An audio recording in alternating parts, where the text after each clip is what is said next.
तो गाइस कैसे हैं आप सब लोग। ब्लीडिंग फेट के एपिसोड 108 के साथ हाजिर हो। तो लास्ट एपिसोड के एंड पे हमने देखा था टैंग मूनचान और टैंग योंगम्योंग दोनों फाइनली एक दूसरे के सामने होते हैं और दोनों एक दूसरे से फाइट करना शुरू कर देते हैं। तो जहां पर इस एपिसोड की शुरुआत जो होती है वो तकरीबन एक दिन के बाद की दिखाया जाता है कि हमारा योंगम्योंग काफी बुरी हालत में होता है क्योंकि वो बार बार उसकी बॉडी को काटता है, लेकिन वो वहां पर इमॉर्टल है, इसी वजह से उसकी बॉडी दोबारा से रीजनरेट कर जाती है। तो उसकी बॉडी के ऊपर ज्यादा कोई फर्क नहीं पड़ रहा होता। तो हमारा योंगम्योंग कहता है कि मुझे तकरीबन जहां पर एक दिन हो चुका है इससे फाइट करते हुए, लेकिन जहां पर ये बंदा जो है ये मरने का नाम ही नहीं ले रहा है। इसकी बॉडी दोबारा से यहाँ पर रीजनरेट कर जाती है, चाहे मैं इसके कितने ही छोटे टुकड़े क्यों ना कर दूं। इसी तरफ से टैंग योंगम्योंग होता है वो वहां पर हंस रहा होता है, जोर जोर से हंसते हुए से कहता है कि मुझे लगता है कि अब यहाँ पर तुम्हारी हालत वैसी हो चुकी है जैसी तुम्हारी पहले कभी हुआ करती थी जब मैं स्ट्रॉन्ग था और तुम बहुत ज्यादा कमजोर थे। तुम्हारा योंगम्योंग वहां पर उसकी एनर्जी को महसूस कर रहा था कि जैसे जैसे वो उसकी बॉडी को काटता है और उसकी बॉडी दोबारा से रीबिल्ड होती है वैसे वैसे उसकी बॉडी की स्ट्रेंथ जो है वो काफी ज्यादा बढ़ती जा रही है। तुम्हारा योंगम्योंग कहता है कि मैं यहाँ पर इस बात को भी नोटिस कर रहा हूँ, अगर मैं इसी तरह इसकी बॉडी को बार बार काटता रहा और इसी तरह इसकी बॉडी जहां पर रीजनरेट होती रही तो ये पहले से बहुत ज्यादा पावरफुल हो जाएगा। मुझे यहाँ पर इसकी रीजनरेशन एबिलिटी के बारे में कुछ ना कुछ तो करना होगा, मुझे इसकी मोर्टेलिटी को रोकना होगा, मुझे कोई ना कोई ऐसा तरीका ढूंढना होगा।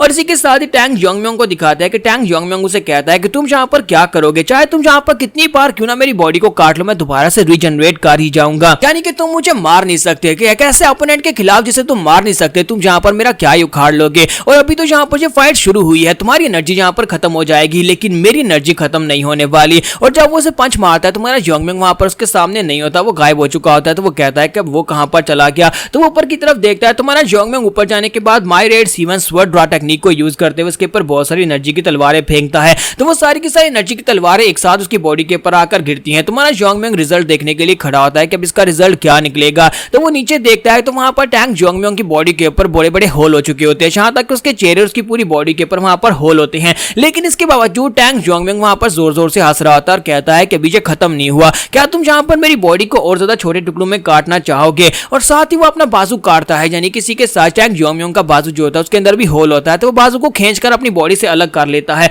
और अपनी बाजू को उठाकर हमारे योंगम्योंग के ऊपर फेंक देता है। तुम्हारा योंगम्योंग कहता है ये कितना गंदा है, इसने अपनी बाजू को काटकर मेरी तरफ फेंक दिया। फिर साथ ही वहां पर हमारे योंगम्योंग देखकर हैरान होता है कि वहां पर टैंग मूनचान जो होता है वो अपनी बॉडी को वहां पर डिस्ट्रॉय कर देता है, उसकी जो मेन बॉडी होती है नीचे वो वहां पर धमाके से उड़ जाती है। तो योंगम्योंग कहता है कि ये कमीना यहाँ पर सोच क्या रहा है, इसने यहाँ पर क्या किया। और वो बाजू जो कि उड़ता हुआ सीधा उसकी तरफ उसने थ्रो किया था, वो बाजू के अंदर से अपने आप को रीजनरेट कर लेता है और उसी बाजू के अंदर से उसकी पूरी मेन बॉडी बन जाती है। तो योंगम्योंग इस बात से और भी हैरान होता है और कहता है कि ये मैं पहली बार देख रहा हूँ कि किसी ने अपने बाजू के अंदर से अपनी पूरी मेन बॉडी को दोबारा से रीजनरेट कर लिया हो। इसका मतलब यह है कि इसकी मोर्टेलिटी और इसकी रीजनरेशन एबिलिटी जो है वो वाकई में गॉड लेवल तक पहुंच चुकी है। टैंग योंगम्योंग जो होता है वो बाजू के अंदर से निकलने के बाद उसकी बॉडी को पकड़ता है, फिर साथ ही वहां पर अपनी ब्लड एक्सप्लोजन टेक्निक को यूज करता है। वो बार बार अपनी बॉडी को वहां पर फोड़ सकता है, अपनी बॉडी को एक्सप्लोड कर सकता है, क्योंकि वो अगर छोटा सा सेल भी उसका बच जाएगा वो दोबारा से अपनी बॉडी को रीजनरेट कर लेगा। जबकि हमारा योंगम्योंग वहां से उड़ता हुआ सीधा जाकर ग्राउंड के ऊपर गिरता है। तो जिंगू स्नेक उसे कहता है कि योंगम्योंग मुझे लगता है कि तुम्हें यहाँ पर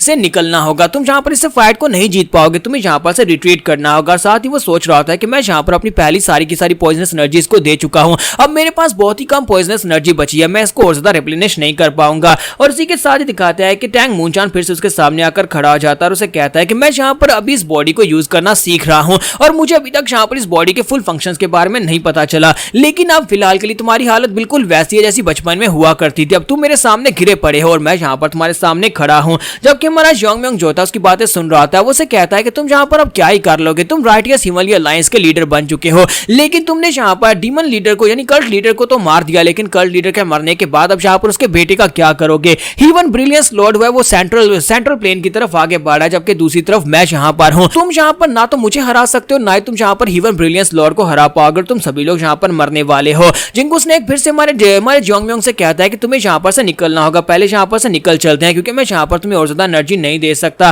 तुम्हारा योंगम्योंग कहता है कि मुझे लगता है कि मैं यहाँ पर इसकी रीजनरेशन एबिलिटी को रोक सकता हूँ, मेरे पास एक तरीका है, उसे आजमा कर देखते हैं। तुम्हारे पास जितनी बची कुछ एनर्जी है वो मुझे दे दो। इसी के साथ ही जिंगू स्नेक के पास जितनी पॉइजनस एनर्जी बचती है वो सारी की सारी हमारे योंगम्योंग को दे देता है। तुम्हारा योंगम्योंग वहां पर सोच रहा है कि अगर यहाँ पर देखा जाए तो इसकी रीजनरेशन एबिलिटी जो है वो केमिकल्स के साथ है, क्योंकि इसकी बॉडी के अंदर कुछ ऐसे केमिकल्स हैं जो इसकी बॉडी को रीजनरेट करते हैं। अगर मैं यहाँ पर इसकी बॉडी के अंदर उन केमिकल्स को डिसबैलेंस कर देता हूँ, अगर मैं एक ऐसा पॉइजन क्रिएट करता हूँ इसे हवा में फैला देता हूँ, तो इसकी बॉडी के अंदर रीजनरेशन एबिलिटी जो है वो स्लो हो जाएगी। इसी के साथ ही हमारा योंगम्योंग वहां पर अपनी स्पेशल टेक्निक को रिलीज करता है, जिसकी वजह से अचानक से वहां पर एनर्जी जो होती है वो डेसिपेट होना शुरू हो जाती है और डेसिपेट होने के बाद वो एनर्जी जो होती है वहां पर फोग की तरह हो जाती है, यानी कि वहां पर बहुत सारा धुआं हो सकता है। तो बहुत सारा धुआं हो जाता है, तो वो धुआं जो होता है बिल्कुल एक स्मोक स्क्रीन की तरह होता है, जिसके अंदर हमारा योंगम्योंग खो जाता है। तो वो अपने आसपास देख रहा होता है और कहता है कि तुम्हें क्या लगता है कि तुम जहां पर एक स्मोक स्क्रीन क्रिएट करोगे और इस स्मोक स्क्रीन के अंदर से मेरे पर अटैक करोगे और मैं यहाँ पर तुम्हारे इस अटैक की वजह से मेरे पर कोई असर होने वाला है। तुम्हारा योंगम्योंग जो होता है वहीं पर उसी धुएं के अंदर छुपा होता है। तो इसी के साथ ही टैंग मूनचान उसके पर अटैक करता है, लेकिन हमारा योंगम्योंग वहां पर नहीं होता, वो साइड के ऊपर से निकलता है और इसका एक बाजू काट देता है। जब उसका बाजू काट देता है तो टैंग मूनचान आगे ससना शुरू कर देता है और कहता है कि ये सब कुछ तुम पहले भी जहां पर कर रहे थे, फिर इस स्मोक स्क्रीन के जहां पर क्रिएट करने का फायदा क्या, जबकि मेरी बॉडी जहां पर दोबारा से रीजनरेट कर जाएगी। लेकिन साथ ही उसे एक झटका लगता है, वो अपने बाजू की तरफ देखता है कि उसका बाजू रीजनरेट नहीं कर पा रहा होता। वो कहता है कि अब ये क्या हो गया, मेरी बॉडी रीजनरेट क्यों नहीं कर रही, मेरी स्पिरिचुअल एनर्जी तो उतनी की उतनी है। फिर साथ ही वो कहता है कहीं यहाँ पर मसला इस जो फोग इसने क्रिएट किया इसके अंदर तो नहीं है, क्योंकि मैं यहाँ पर इसके अंदर सांस ले रहा हूँ और ये मेरी बॉडी के अंदर जा रही है। तो वो कहता है कि मुझे यहाँ पर कुछ ना कुछ करना होगा। तुम्हारा योंगम्योंग इसी के साथ पीछे से निकलता है और उसे कहता है अब मैं तुम्हारी बॉडी के इतने छोटे टुकड़े करूंगा कि तुम यहाँ पर अपनी बॉडी को दोबारा से रीजनरेट नहीं कर पाओगे, क्योंकि मैंने यहाँ पर तुम्हारी बॉडी के अंदर जो केमिकल्स हैं उनको डिसबैलेंस कर दिया है। यहाँ पर मरने के लिए तैयार हो जाओ। तुम्हें लगा था कि तुम एक इमॉर्टल हो, लेकिन असल में तुम एक इमॉर्टल नहीं हो, तुम कोई गॉड नहीं हो, बल्कि तुम यहाँ पर एक इंसान और तुम यहाँ पर मरने वाले हो।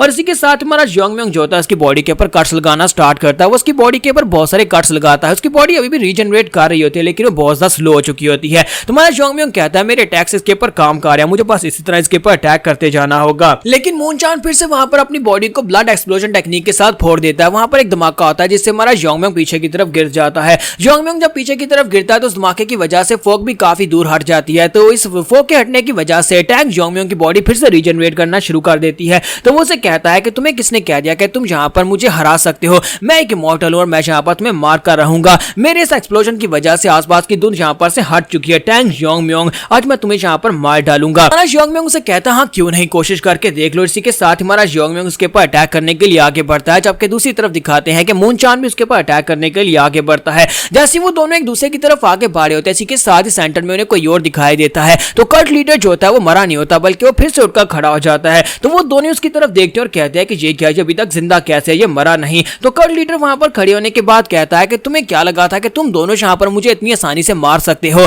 अब यहाँ पर मैं मरने वाला तो फिर मैं अपनी आखिरी सांस के साथ तुम दोनों को भी अपने साथ लेकर जाऊंगा। और इसी के साथ ही कल्ट लीडर वहां पर एक स्पेशल टेक्निक को यूज करते हैं, एक बहुत ही स्पेशल टेक्निक जिसकी मदद से वो दोनों को वहां पर बाइंड कर देते हैं। तुम्हारा योंगम्योंग भी उसके अटैक को वहां पर अवॉइड नहीं कर पाता और उसकी बॉडी भी वहां पर एक बड़े से बीड के अंदर कवर हो जाती है। इस स्पेशल टेक्निक को heart demon Z ceiling grand technique कहा जाता है, एक बहुत ही स्पेशल टेक्निक जिसकी वजह से कोई भी इंसान अगर उसके अंदर ट्रैप होगा तो वो एक बड़े से बीड के अंदर यानी एक बड़े से जेड के अंदर ट्रैप हो जाएगा, एक बड़े से स्फीयर एक बॉल के अंदर ट्रैप हो जाएगा। तब वो उस बीड के अंदर ट्रैप हो जाएगा तो वहां पर उसे बहुत सारी इल्यूजन्स दिखाई देंगी, ऐसी इल्यूजन्स जो कि उसके इंटरनल हार्ट डीमन को यहाँ पर एक्टिवेट करेंगी। अगर किसी इंसान ने अपनी बॉडी के अंदर उसका जो इंटरनल डीमन होता है उसके इनसाइड उस बॉडी के अंदर एक डीमन होता है, अगर उसने उसको हराया नहीं होगा तो वो कभी भी उस क्रिस्टल के अंदर से बाहर नहीं निकल पाएगा और हमेशा के लिए उसी के अंदर ट्रैप हो जाएगा। तो इन दोनों में से कौन ऐसा होगा जिसने अपने इंटरनल डीमन को हराया हुआ है और वो इस क्रिस्टल के अंदर से बाहर निकल आएगा, ये हम नेक्स्ट एपिसोड में देख पाएंगे। तो एपिसोड की एक्सप्लेनेशन अच्छी लगी हो तो कमेंट करके जरूर बताइएगा, वीडियो को लाइक करना मत भूलिएगा। Thank you.